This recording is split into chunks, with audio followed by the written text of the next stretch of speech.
Seguimos actualizando la información aquí en DiNews. Muy buenas tardes, soy Carmen Alvarado, transmisión en vivo, en directo desde Lima. Ahora tengo un gran invitado en estos momentos porque vamos a hablar de algo que definitivamente merece un contexto. Y qué mejor que el doctor Víctor García Toma, exministro de Justicia y también parte integrante de esta comisión consultiva que ha conformado la presidenta Dina Boluarte. A ver, aquí también es importante hablar de lo que ha pasado el 7 de diciembre y tiene un protagonista, el expresidente Pedro Castillo Terrones. Muy buenas tardes, doctor. ¿Cómo le va, Carmen? Por estar con nosotros. Nuestro auditorio es variado, nuestro auditorio es latinoamericano y de pronto también decirles, porque muchos incluso han lanzado la interrogante, haciendo comparaciones entre lo que hizo Guillermo Lasso, que tiene la facultad constitucional, y eso es importante también decirlo, que también entran interpretaciones ahí, pero tiene la facultad, y lo que hizo el expresidente Pedro Castillo Terrones. Empecemos de ahí, por favor. El 7 de diciembre, horas después de que un funcionario muy cercano al Poder Ejecutivo, el señor Salatiel Marrufo, así es, señalara ante una de las comisiones investigadoras del Congreso que había entregado dinero fruto de lo que nosotros llamamos una coima, motivó que horas después el presidente de la República diera un discurso a la nación. Lo hizo desde Palacio de Gobierno, ejerciendo el cargo del que hemos hecho uso, y declaró que a partir de ese momento se había establecido un golpe de Estado, un autogolpe en puridad. Ajá. Y que quedaba cerrado el Congreso y se planteaba la intervención del Poder Judicial, el Ministerio Público, el Tribunal Constitucional y la Junta Nacional de Justicia. Más aún, dio la orden de detención contra la señora fiscal de la Nación. Así es. Las Fuerzas Armadas y la Policía Nacional, dando cuenta de su lealtad a la Constitución, que es a quien se debe, no accedieron a estas demandas o solicitudes complementarias al golpe y en consecuencia el golpe se frustró, ¿no es cierto? Momentos después el presidente intenta huir del país a través de un asilo diplomático en la sede de México, pero es detenido en el transcurso, en tránsito a esa sede diplomática. Posteriormente, digamos, por esto es muy rápido, se reúne el Congreso de la República, que iba a haber una solicitud de vacancia por otro motivo, ¿no es cierto? Y de conformidad con el artículo 46 de la Constitución, que dice que nadie debe obediencia a un gobierno usurpador, al hecho de que la comisión flagrante del delito, que en este caso sería el de rebelión, había sido pues una cosa notoria y evidente, a efectos de acabar con la incertidumbre en la cual estaba sometida la población, decidió horas después declarar la destitución del presidente, ¿no es cierto? Así es, más o menos el contexto. Ese es el contexto. Pero entonces, ahí le pregunto, luego de esa explicación, que es importante tenerla en cuenta, porque de ahí nace todo. Esa es la génesis de todo. ¿Fue constitucional o no fue constitucional lo que hizo el expresidente Pedro Castillo Terrones? La vacancia, digamos, el vínculo de obligación jurídica con el señor Castillo, que era presidente electo de la República, se rompe con este golpe de Estado. El artículo 46 del que he mencionado finalmente rompe ese vínculo. Inmediatamente después se activan las medidas complementarias. El artículo 103, inciso 3 de la Constitución, habla de la vacancia por incapacidad moral, cosa que es la que aplica en este caso el Congreso, y de manera rápida y expeditiva. Primero, porque estamos frente a un acto de flagrancia. Segundo, porque hay que, poner atajo a cualquier situación de anarquía, de caos o desorden que pudiera generarse ante la incertidumbre de quién gobierna el país. Y es por eso que luego de esa acción se convoca de conformidad con la Constitución, artículo 115, a la vicepresidente, que es la señora Dina Boluarte, quien por sucesión presidencial le corresponde regir los mandatos del país hasta el 28 de julio del año 2026. Seguramente las personas que nos están viendo es por qué estamos repitiendo, por qué estamos dando este contexto amplio de lo que ha ocurrido. Y es que vamos a hablar en estos momentos con el doctor Víctor García Toma de esta comisión consultiva que se ha generado dentro del Ejecutivo.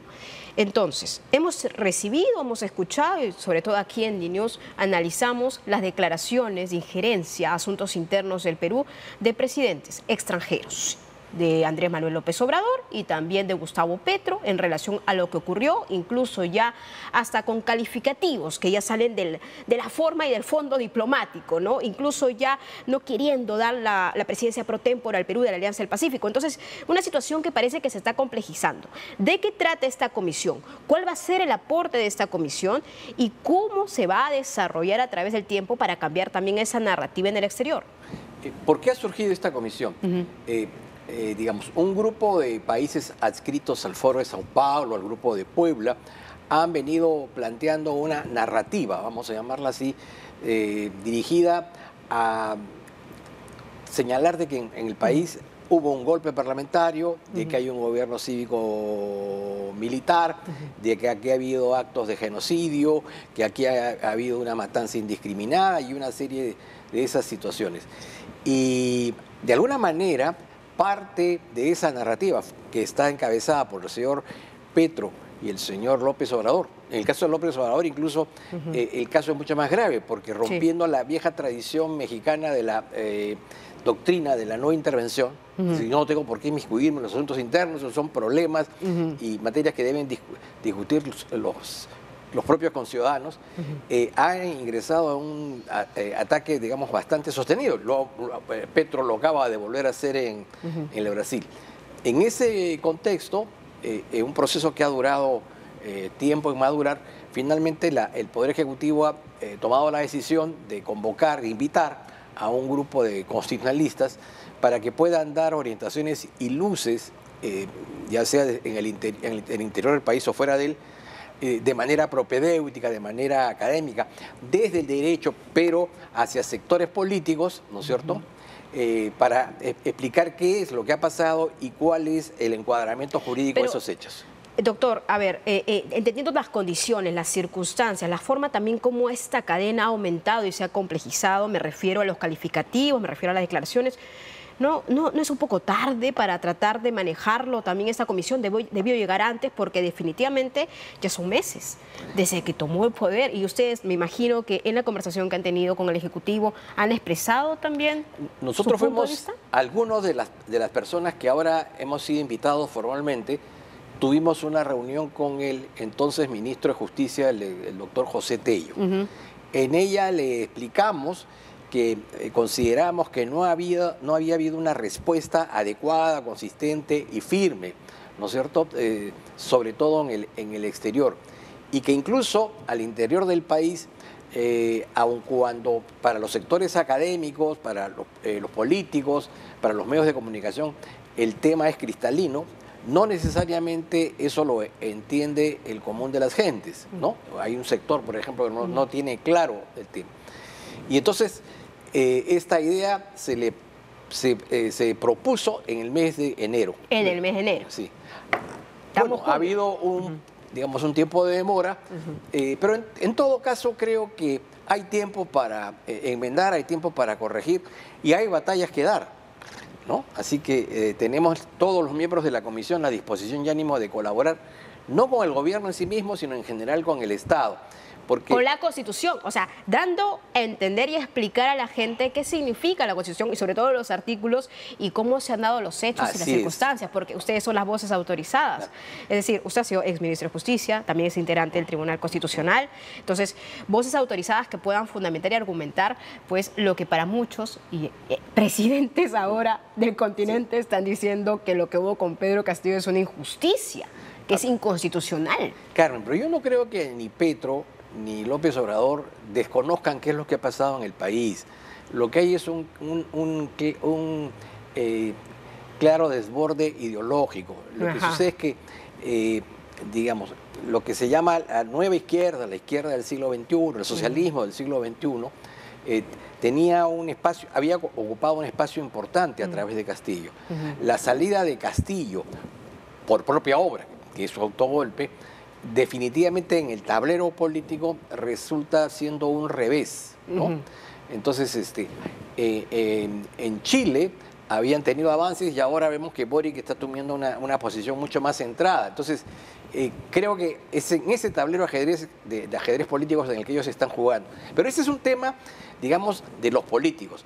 En el caso de los abogados, los juristas, nos interesa explicar este tema de cara a la Constitución, pero para llegar a los sectores políticos para que por lo menos el tema jurídico quede claro, ¿no? Ya, y me genera una curiosidad. ¿Cuál va a ser el procedimiento, el plan estratégico que van a tener a largo plazo para tratar de cambiar no solamente a nivel internacional, sino también a nivel interno de lo que ha ocurrido? ¿Cuáles son las decisiones que se están tomando? Porque imagino que hay una agenda ya. Va a haber va a haber un acto de instalación la próxima semana. Se va a nombrar, digamos, una especie de mesa directiva y a partir de ese momento se empezarán a articular algunas acciones. Ahora, hemos tenido ocasión de conversar informalmente entre varios y la idea preponderante sería el poder utilizar los foros académicos, los foros universitarios, las tribunas de los medios de comunicación para desde allí ir generando conciencia, primero del maltrato del que viene siendo sometido el Estado peruano, en segundo lugar la constitucionalidad del gobierno que nos rige, con el cual podemos estar de acuerdo o desacuerdo, es otro tema, pero que tiene amparo jurídico, que es lo importante, y en consecuencia esa será nuestra labor, ¿no es cierto? Desplegarnos por las universidades, asistir a conferencias de prensa, conferencias, y divulgar, digamos, el pensamiento jurídico peruano. Doctor, hay algunas voces críticas, por supuesto, que dicen que son escuderos básicamente del gobierno, pero no, son expertos, son voces autorizadas, son escuderos de la Constitución, si podríamos denominarlo. Yo, en primer lugar, tengo la impresión que ninguno de los miembros de esa comisión votó por el señor Castillo ni por la señora Dina Boluarte. A lo largo de estos dos periodos hemos manifestado de manera muy objetiva, muy clara, muy tajante una posición, digamos, contraria y adversaria a ciertas posiciones, ciertas actitudes, ciertas políticas. Obviamente, una cosa es Castillo y otra cosa es Boluarte, ¿no? Son dos cosas diferentes. Pero, vuelvo a repetir, la invitación la hemos recibido y la hemos aceptado no por un acto de adhesión ideológica o programática o doctrinaria con la señora Boluarte, la hemos aceptado como un acto patriótico, cívico, de defender al Estado peruano en su imagen, en su honor, en su buena reputación y por la verdad de los hechos históricos, ¿no? En ese sentido, ese es nuestro compromiso, que lo asumimos con independencia, porque probablemente habrá momentos en que con independencia de la comisión expresemos nuestros puntos de vista críticos sobre aquellas cosas que consideramos que son incorrectas, ¿no? Totalmente, queda clara la postura y sobre todo que es ad honorem. Es ad honorem. A voluntad propia también. Es ad honorem, no compromete a ninguna de las instituciones a las que pertenecemos y fundamentalmente está centrada en, digamos, en que todas nuestras declaraciones nacen y mueren dentro del marco de la Constitución, ¿no? Ahora, preguntarle también, doctora, aprovechando su participación, su presencia aquí en el estudio, es, en esta comisión también se va a abordar el tema, por ejemplo, de las muertes en las protestas, la reparación también a los civiles. ¿Hay algo que se ha avanzado al respecto? ¿Se tiene previsto abordar estos temas o no? Tengo la impresión que no, porque, digamos, el informe en la comisión ya fue emitido. Ha habido una respuesta por parte del gobierno, desde mi punto de vista tímida, pero es la respuesta que el gobierno ha entendido conveniente dar. Y finalmente, creo que todos estamos de acuerdo en que corresponde al Ministerio Público y al Poder Judicial, en el primer caso, investigar y luego determinar si ha habido o no responsabilidades, que yo creo, si es que las hubieran, sería a título individual por un acto de negligencia, incuria o incumplimiento de un reglamento, ¿no? Ahora, a título personal... ¿A título personal? Sí podría decir algunas cosas sobre ese informe de la comisión. Primero, que es un informe distorsionado por la ideología, y en la que se utilizan algunos conceptos que son, desde mi punto de vista, inaceptables. Por ejemplo, se dice que en el Perú hubo un enfrentamiento entre un grupo de ciudadanos y la policía. Enfrentamientos pueden haber al frente de este set de televisión entre los barristas de la U y los barristas de la Alianza. Ese es un enfrentamiento. Pero cuando un gobierno declara el estado de emergencia por el clima de violencia que se había vivido, toma de carreteras, intento concurrente y simultáneo de 4 y la forma aeropuertos, sistemática que también fue, ¿no? Eso hay que enfatizarlo, ¿no? La quema de comisarías, oficinas del Ministerio Público, oficinas del Poder Judicial, registros públicos, saqueos. Eso originó, ¿no es cierto?, el estado de emergencia. Y cuando hay un estado de emergencia se restringen ciertos derechos. ¿Cuáles son esos derechos que se restringen? La libertad personal, la libertad de tránsito y la libertad de reunión. En consecuencia, la protesta no fue pacífica, fue violenta. En segundo lugar, no cabía el acto de protesta ni pacífica ni violenta porque ya estaba decretado el estado de emergencia. Y en esa situación, cuando un grupo de personas ataca a la policía, comete el delito de violencia y resistencia a la autoridad. Luego se utiliza la palabra de masacre, que es un término que no es técnico, pero que se asocia con la palabra genocidio, porque eso lo deja traslucir. Sí. Y se dice que como en Puno, en Cusco, en Arequipa, en Ayacucho, han fallecido ciudadanos de origen quechua y de origen aymara, allí habría habido un genocidio. Bueno, lo cierto y lo real es que ciertamente en Puno, Cusco, Ayacucho, como hubiese sucedido en Piura, en Arequipa, en Lima, allí no hay teutones, no hay caucásicos, no hay, personas étnicas que no tengan que ser quechuas y aymaras. Es una zona quechua y aymara. Y los policías y los soldados también son quechuas y aymaras, provienen de ahí. Entonces, no puede hablarse de acto de genocidio, ¿no es cierto? Se habla también de conflicto armado interno. ¿Sí? Inaceptable. En el Perú no hemos tenido conflicto armado interno, eso recordando la década de los 80 y 90. En el Perú hemos tenido terrorismo. Así es. Hemos tenido terrorismo, que además no solamente es un delito tipificado en nuestra legislación penal, sino aceptado y calificado en la legislación internacional. Luego se establece una diferenciación asimétrica entre los protestantes o manifestantes, sediciosos, en fin, como queramos llamarlos, y los policías y militares. Pareciera que los derechos humanos de unos y otros no tuvieran el mismo valor. ¿No? Esa es la impresión que deja, sobre todo el balance no es el correcto, ¿no? Así es. Como que si se estuviera ponderando la vida de un grupo determinado y del otro no. Eso es importante también mencionarlo. Doctor, antes que se me vaya el tiempo, por favor, sí me gustaría preguntarle, porque definitivamente aquí en DNews analizamos cada una de las palabras, sobre todo Andrés Manuel López Obrador y Gustavo Petro. Hablo más que Petro, por cierto. Y la verdad es que nos deja una sensación de que, bueno, definitivamente utiliza sus conferencias matutinas para decir lo que considera que pasó en el Perú, pero a raíz de esta comisión consultiva que usted es parte, formado por Dina Boluarte, el trabajo en el exterior va a ser también de la mano con juristas y también constitucionalistas que puedan ayudar a entender esto. Esa es mi primera pregunta, si hay algún tipo de vinculación o hay un contacto, porque también esto es a nivel político, doctor Víctor García Toma, porque incluso hemos aquí entrevistado a congresistas, algunos diputados, y tienen una sensación, un pensamiento erróneo de lo que ocurrió. Entonces estamos hablando de gente que tiene voz y también influencia. Entonces mi pregunta es, más que eso, el trabajo de cómo se le va a elaborar, porque definitivamente las tribunas en los medios de comunicación y el alcance que pueden tener es importante, pero el trabajo político exterior, a mi parecer, se ha dejado de lado. Claro. Esa labor corresponde al Ministerio de Relaciones Exteriores, ¿no? Y si el Ministerio considera que podríamos aportar ahí, por supuesto nos tiene a disposición.